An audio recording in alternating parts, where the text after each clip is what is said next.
राधा वल्लभ शेरविंश। आज के इस वीडियो में हम जानेंगे कि जो श्रावण का महीना होता है वो शिव जी को इतना प्रिय क्यों होता है। क्यों ऐसा कहा जाता है कि इस माह में जो भी भक्त भोलेनाथ की सेवा आराधना पूजा करता है उसकी समस्त मनोकामनाएं पूर्ण होती है। हमारे भोलेनाथ तो बहुत भोले हैं, वो तो वैसे भी जल्दी ही प्रसन्न हो जाते हैं, पर फिर भी इस श्रावण मास का इतना अधिक महत्व क्यों बताया गया है, आज हम इस वीडियो में यही जानेंगे।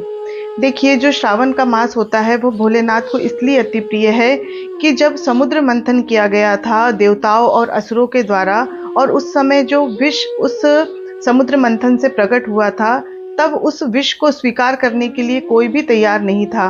तब सभी देवता और दैत्य मिलकर शिव शंकर भोलेनाथ के पास गए और उनसे प्रार्थना की कि इस हलाहल विष को आप ही धारण कर सकते हैं, आप ही इसे ग्रहण करने में सामर्थ्यशाली है। तब भोलेनाथ ने समस्त सृष्टि की रक्षा के लिए, सबके कल्याण के लिए उस हलाहल विष को अपने कंठ में धारण किया, और इसीलिए उन्हें नीलकंठ भी कहा जाता है।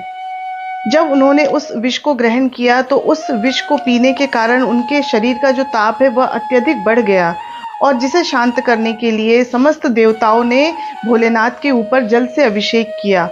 और जब सभी देवताओं ने मिलकर भोलेनाथ पर जल समर्पित किया तो उस जल की धारा से भोलेनाथ को शीतलता का अनुभव हुआ, उनके शरीर का ताप कुछ कम हुआ। इससे भोलेनाथ अत्यंत ही प्रसन्न हुए और उन्होंने यह वरदान दिया कि जो भी व्यक्ति इस श्रावण के मास में मुझ पर जल समर्पित करेगा, मैं उसकी समस्त मनोकामनाएं पूर्ण करूंगा। इस तरह से इस श्रावण मास में भोलेनाथ को जल समर्पित करने का विशेष महत्व बन गया। इसलिए ऐसा कहा जाता है कि यदि आप 12 महीने भोलेनाथ के मंदिर में जाकर उन पर जल समर्पित नहीं भी कर सकते हैं, तो भी इस श्रावण मास में सभी को भोलेनाथ के मंदिर में जाना चाहिए और 1 लोटा जल उन पर समर्पित अवश्य ही करना चाहिए।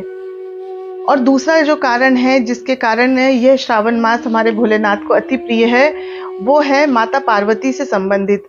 जो हमारी माता पार्वती हैं, वे पूर्व में माता सती के रूप में शिव शंकर भोलेनाथ की पत्नी थी, और वे अपने पिता के यहाँ यज्ञ में बिन बुलाए गई और वहाँ पर उन्होंने अपने देह का त्याग किया।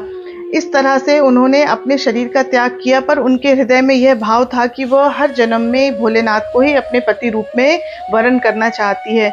और इस तरह से जब माता सती का जो दूसरा जन्म हुआ वह पर्वतराज हिमालय के घर हुआ, और जहाँ उनकी माता का नाम मैना था। इस तरह से माता पार्वती ने जन्म लिया, और माता पार्वती ने शिव शंकर भोलेनाथ को पति रूप से प्राप्त करने के लिए काफ़ी लंबे समय तक बहुत कठिन तपस्या करी।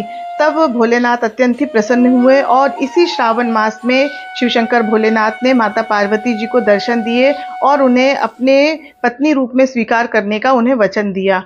इस तरह से भोलेनाथ और माता पार्वती का मिलन इसी श्रावण मास में हुआ था। इसलिए भी यह श्रावण मास का महीना अत्यंत ही महत्वपूर्ण है।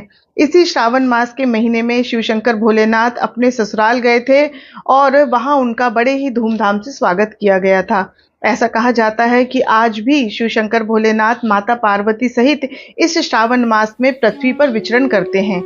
इसलिए इस मास का विशेष ही महत्व है। सभी को इस श्रावण मास का भरपूर लाभ उठाना चाहिए। खूब शिव शंकर भोलेनाथ की सेवा अर्चना पूजा आराधना करना चाहिए, और विशेष रूप से माता पार्वती और शिव शंकर भोलेनाथ की असीम कृपा प्राप्त करनी चाहिए। यदि आपको आज की ये जानकारी अच्छी लगी हो तो अधिक से अधिक लोगों तक इसे शेयर करें, और मेरे चैनल को लाइक करें, शेयर करें, कमेंट करें और सब्सक्राइब भी अवश्य करें। जय जय श्री राधे।